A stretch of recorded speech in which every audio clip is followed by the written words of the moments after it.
Folks, I don't know if you've caught this, but buyer sentiment has fundamentally changed. Again, buyer settlement. What do people think about buying a home? We have long lived at historically low levels of buyer sentiment, but something has clearly changed. Matt, what are you seeing in the data? Yeah, well, in the data, I'm seeing more mortgage applications. I feel like, I've got clients writing more offers, and, there was a clear shift post-election, and you can tie it to whatever you want. People, there's no more uncertainty. We've got our next president. There's no more worrying about that and getting 75 texts a day from both sides of the campaign. But yeah, the metric I saw was highest buyer sentiment number since February of 2020. And this specific one I was looking at was just asking a consumer, do you think in 12 months from now, you'll be better off or worse off than you are today? That, 74 number that was eclipsed the 73 in buyer sentiment from February of 2020 is people just saying, yeah, I feel good about the economy. I feel good about my personal finances. I think I'll be better off in a year than I am now. Like, that directly translates to the largest purchase of most people's lives. Like, you're not going to do that if you've got a negative outlook, right? The sky is falling, my job is not that secure, and the housing market is going to collapse. Like, those type of, thoughts will stop people from buying. Yeah. The report you're referring to, I think if people wanted to Google it, would be Consumer Sentiment Report. And you're absolutely right. We saw some shocking differences. I think I talked about it this week on Monday. It might've been Tuesday, where people were asked, to your point, do you think you, right? Not the economy, not your family unit. Are you going to be better off or worse off in 12 months? And there was a shockingly high number. It was something like 67 or 74 or some big ass number that thought they would be better off in 12 months. A clear change, a double-digit change from a month ago, right? Think about this. So let's call the number 74. It was 63. It went up 11 points in a month. Again, the only thing that happened in this month is we got the election results, and they're known. We're not fighting. There's no questions about who's going to be next. It was a clear and decisive victory. So it clearly happened. There were clearly people were apprehensive. Like we talked about for 6 or 8 weeks before the election, people are nervous. The consumer is going to pull back. Guess what? They're feeling pretty good. They're feeling noticeably better. Yeah, for sure. And, buyers, it doesn't take a lot to sideline a buyer. Rates are high, I'm going to hold off. There's uncertainty around the election, I'm going to hold off. And, so that's what a lot of us are feeling, in my market, with my personal business, in markets across the U.S. People are like, man, it's a busier December than I've had in years. A lot of those, sideline buyers are like, you know what, I feel good. And, from personal perspective, I closed the deal on Monday, Mike. I got to look in my system. I pre-approved these guys in either 20 or 21. So it's either 3 or 4 years of, putting in some offers, kind of being in and out of the market as far as trying to close on a home. Finally did it December of 2024. And that's, one example of a huge swath, I think, of people that are one, I feel like I'm going to be in a better place in a year from now. I'm comfortable. It's my time to buy. Because you don't time the market price-wise, interest rate-wise, any of that wise. Like, it's a personal thing. Are you comfortable and are you in a stable position with your finances, with your job?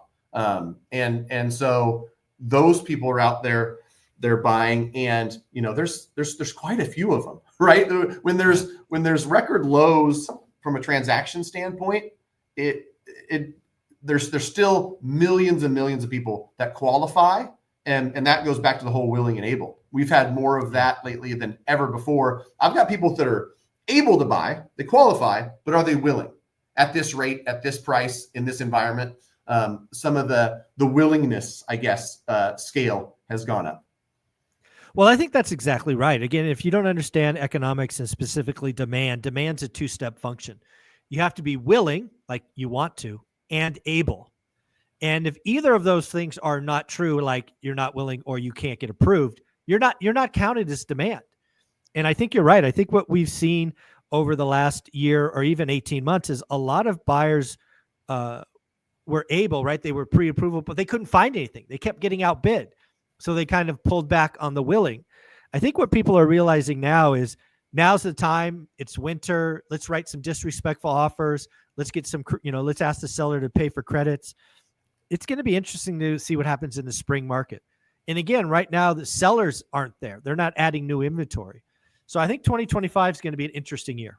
Yeah, for sure. For me and for the sake of buyers, I hope that rates hover at current levels and they don't come down and pull a bunch more, competition off the sidelines is what it would do. And people are going to be getting deals. It's interesting to see. I would challenge the one rental at a time listener. If you're looking to buy a house, whether it's investment property or not, like go look at historic data and compare the price you'd pay today versus the summer of 22. I think the summer of 22 for a lot of markets, as rates started to climb and there was a little bit of a last ditch frenzy, it's listed at 559. We're going to offer 605 because we're going to get a 3.99 or a 4.25. Some of those people probably smart in their thinking to lock in that 3.9 interest rate as it started to fade because nobody knew how high it would go, how long it would stay here. But I've talked to people, and this is, a refinance conversation. They bought in 22.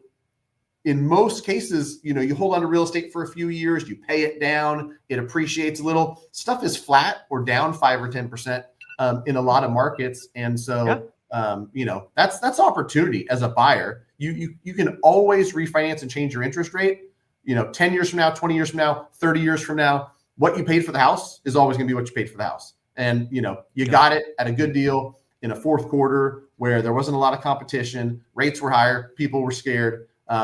Anything that affects that and brings more buyers back just has upward pressure on prices. Yeah, it's good. I'm just playing with this right now in my head. So we went from the wild and crazy sellers market of 2022. I think we've clearly been in a buyer's market for the last 3 months. Might last till January, might last till February. There's a chance if the sellers show up, if the sellers show up, we might actually enter the dreaded balanced market where days on market are 20, 25, 30 days. You're not having competing bidding wars, within the first 48 hours. Boy, wouldn't it be nice to get back to a balanced market?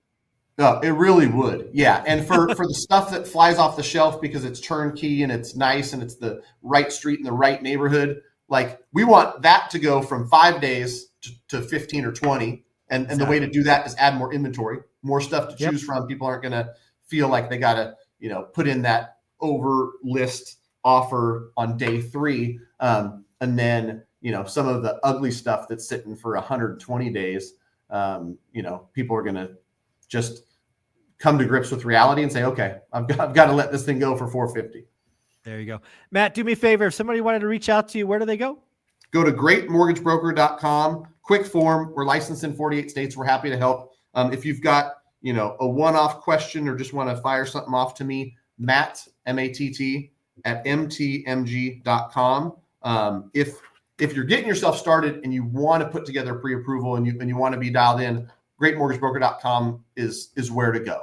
Automatically logs you in our system, says, oh, you're looking to buy in Missouri, connect you with somebody in Missouri. I've had a lot of conversations where I want to do part of the intake and I just want to hear from people. So you may hear from me just to intake it, but I'm say, hey, here's Chad Masters. He's able to help you here. I'm gonna connect you with Troy. That's something that I can continue to scream at, Mike, and some will listen and some won't.